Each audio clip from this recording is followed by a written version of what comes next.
国姓爷见到荷兰人的诚意，接受普罗民遮城的投降。演员分别亲到明朝、荷兰及在地福摩沙人的服装，伫赤坎楼头前做演出。今年是台南400，为着让更较侪人了解台湾的历史，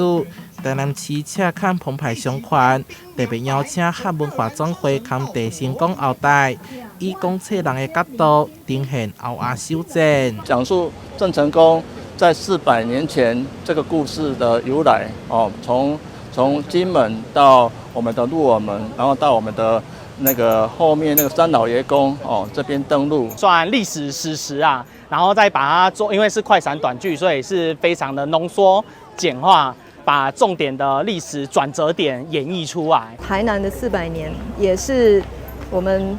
国姓爷先祖的400岁的寿诞，所以刚好有这个机会跟那个商圈跟他们一起这场合作的演出。为三老爷宫、赤坎楼全美戏院到延平观王祠，是地中现2馆交展，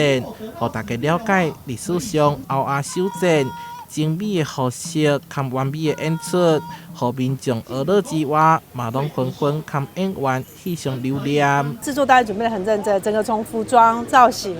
都不是很随便的一个搭配啊，我觉得蛮不错的。用这种很生动有趣的方式，让大小朋友可以了解台南啊，或是郑成功，或是赤坎楼这一段历史，这样子是非常好的，浅显易懂。影视公司嘛特别炸一款电王福袋德阿送送予主办单位，以地成功过乌水沟登陆台湾，赶走荷兰人做故事背景。演员特别坐伫赤坎楼头前，了解游戏的算法，相当趣味。结合古台江内海的地图，玩这款游戏，你要扮演各个角色，譬如说扮演河滨，扮演郑成功，扮演头目，好，扮演魁一总督，我们去做一个策略性的联盟。借着无同的元素以及媒介，传承台湾本土历史文化，让更较侪人看到台南。台南新闻社采访报道。